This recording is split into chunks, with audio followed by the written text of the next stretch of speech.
Namabara là, avec la calvitie, la grosse tête comme ça, la Konengi, sort les yeux, il signe ma révocation. Et me bongo va lui dire, enlève Zogo. Attends, Namabara, Mango des tonnes. Comme moi, un grand frère, on a grandi à Mangué. Je me marie, il ne peut pas me barrer. Attends, Namabara, avec la grosse tête, la calvitie, les gros yeux comme ça là. Me bongo là, roulé dans la farine. Il lui dit, signe le truc de Zogo. Je suis le fils de Paul Biya. Fais qu'on revoque Zogo de la police et je vais te protéger comme tu as des problèmes là. Le voilà. Dès qu'il a fini de t'utiliser contre moi, il t'a jeté à Konengi.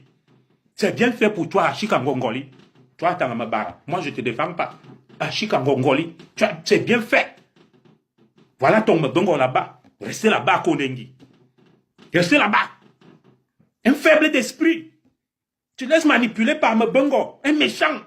Qui couche avec sa maman, qui pratique l'homosexualité, qui n'a bénéficié que des passe-droits, tout son parcours. Un ignare, un cancre comme Bengo, qui va être président du Cameroun. Il va passer le bac au Tchad. Il a raté le bac au Cameroun 3 fois. Dernier de sa promotion à l'ENAM. Je cite Adrien Kouambo, gouverneur de sa promotion. C'est lui qui veut diriger le Cameroun. C'est lui qui envoie tout le monde à Kondengi. C'est lui qui donne les leçons à tout le monde. Edgar Alem Bengo. Achika Ngongole. C'est bien fait, Ferdinand Ngongo. Vous avez bien fait de m'envoyer ce cancre, ce kleptomane à Kondengi. Avec sa femme, Bernadette Mbengo. Tu pas tomber. Tu as un malaise. Donc toi aussi, tu pouvais avoir des malaises. Je vous demande de mettre des cœurs. Mettez des cœurs. Voilà. Ils mettent des têtes de mort pour que la vérité n'éclate pas. Mais Bengo, te voilà. Tu es fini.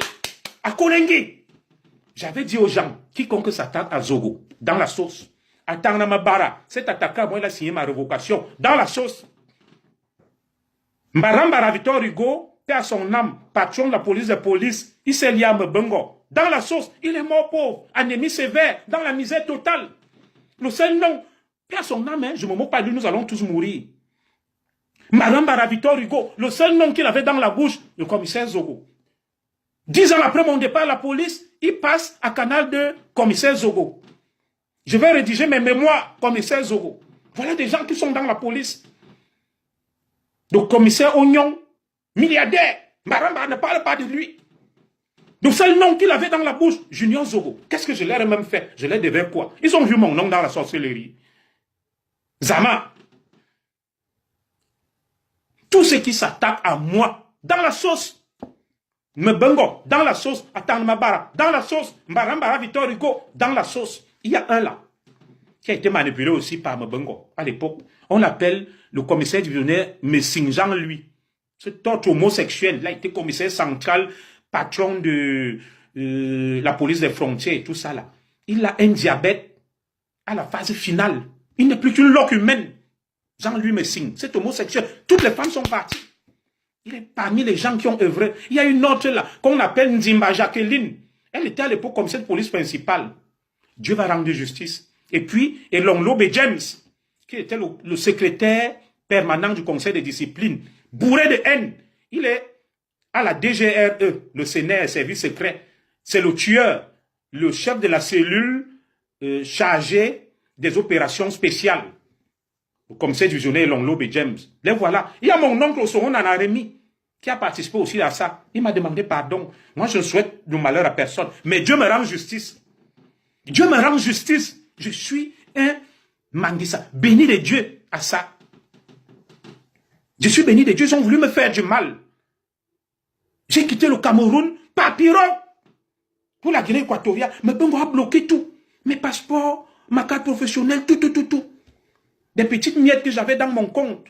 Il m'a réduit à néant. J'ai quitté le Cameroun en passant par Rio Campo, par pirogue. Ce sont mes amis en Guinée équatoriale qui m'ont sauvé la vie.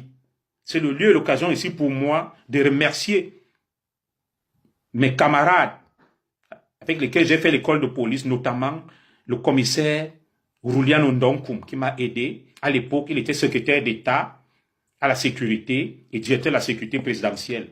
Je remercie Salvador et Sononsem. Je remercie le commissaire Chikote, le commissaire Obiang. Je remercie le président Obiangema. Ils m'ont accueilli en Guinée équatoriale pendant 4 mois après que Mbengo m'ait traqué avec Atangamabara. Ce sont eux qui m'ont donné le visa de la France. Je remercie le président Obiangema, je remercie Théodorine,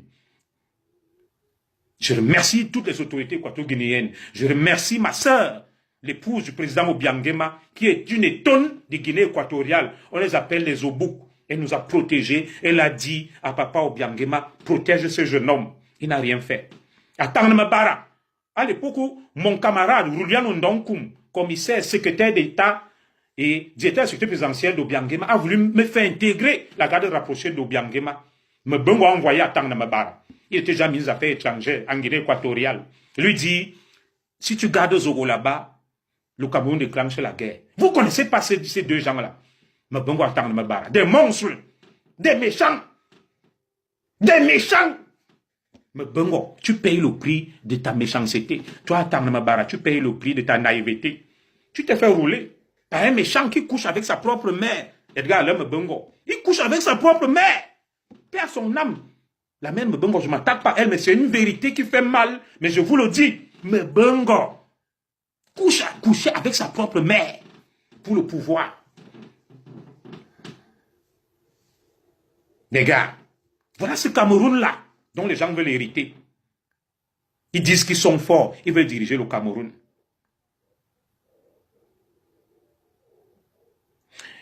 Je reviens donc sur cette interpellation d'Edgar Alain Bengo qui va me permettre de passer à la transition. Edgar Alain Bengo vient d'être interpellé par le clan Nanga. Parce que ce que vous ignorez, vous montez, vous descendez Kamto, la base, tout ça, vous comprenez rien de la situation du Cameroun. Je vais vous dire pourquoi Edgar Alain Bengo a été interpellé. C'est un voleur, c'est un méchant. Mais je vous ai dit qu'il ne vole pas au Cameroun, parmi les hauts fonctionnaires. Tout le monde vole. Je vous ai dit que moi-même, si quand j'étais commissaire, à Bamenda, quelqu'un vient et me dit, tu m'as rendu service de mon commissaire, voilà le carburant, mais on n'appelle pas ça le vol. C'est le vol. Maurice Kamto même, quand il était ministre de la il volait. Parce que la corruption est systémique. Paul Biya vole, tout le monde vole. Personne dans ce système ne peut vous dire qu'il est honnête et intègre. Et lorsque les gens vont à Konengi, à Nebel, qu'ils ont occupé des hautes fonctions, ou bien même ceux qui sont des hommes d'affaires qui ne payent pas des impôts, qui corrompent les fonctionnaires, les douaniers, inspecteurs des impôts et du trésor. C'est parce que il a eu des connexions dans des mafias qui veulent s'emparer du pouvoir. Donc, Mbengo, écoutez bien, écartez bien vos oreilles. Mbengo Edgar Alain Abraham, alias Bébé Doc, l'homme au gros cœur, ce médiocre, ce cancre, qui se cachait derrière des hautes fonctions,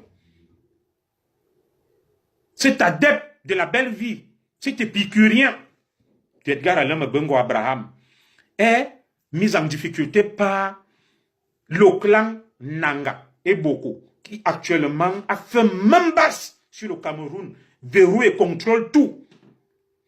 Le dossier Mbengo fait partie de cette guerre de succession qui vient de commencer entre, d'un côté, le clan Nanga et de l'autre côté, le clan Boulou, avec au milieu des outsiders. Il faudrait que je vous explique ces choses-là. Les jours à venir s'annoncent durs pour le Cameroun. Et chaque clan est en train de fourbir ses armes. Lorsque mes camarades de la base, des combattants, disent qu'ils préparent la guerre contre Paul Biya, mais il y a déjà la guerre. Le clan Nanga veut le pouvoir. Les Boulous veulent le conserver. Les nordistes veulent le reprendre. Voilà ce qui se passe, mes chers compatriotes. Edgar Alain Mbengo a été non pas écroué à Konengi pour kleptomanie avancée et poussée, en français facile pour vol, mais plutôt parce que le clan Nanga était déterminé à le neutraliser par rapport à la guerre de succession qui s'est enclenchée et qui a commencé. Je reviendrai plus tard sur cette lutte-là qui oppose les deux clans. Maintenant, j'ai voulu vous parler aussi de la femme de Mbengo. Mais il y a des choses, par respect pour les femmes, c'est le 8 mars, et par rapport à mon épouse qui me l'a déconseillé. Tu ne peux pas être un homme pervers un homme méchant, un homme plein de vices, et tu as une femme vertueuse. La femme de Mbengo, qui était cette modeste agent au service des postes à Loncac, qui avait une boulimie terrible pour le pouvoir, la luxure, l'argent, a aussi commis tous les excès profitant de la position de son mari. Tous les marchés étaient raflés par la femme de Mbengo. C'est elle qui taillait le gazon au ministère de la Défense. À la police, c'est sa société qui gagnait les marchés. Oubliant par là même qu'il y avait conflit d'intérêts.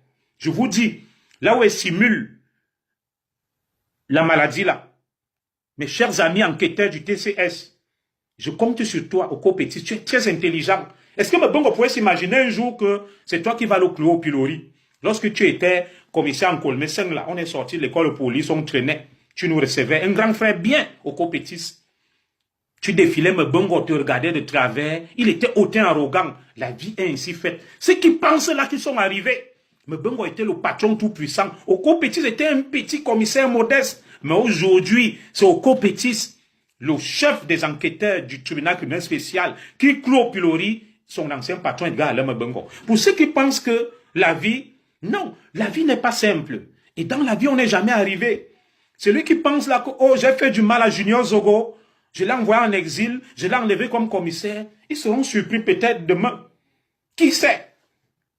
C'est Dieu qui donne la vie, c'est Dieu qui protège, et c'est Dieu qui guide. Ceux qui pensent qu'avec leur petite force des humains, ils sont quelque chose, ils vont nuire à leurs frères, ils vont faire du mal aux autres, ils se trompent amèrement.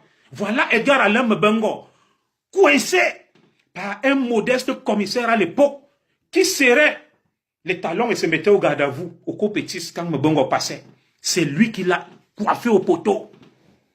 Au Copétis, mes respects, grand frère, je suis au garde à vous.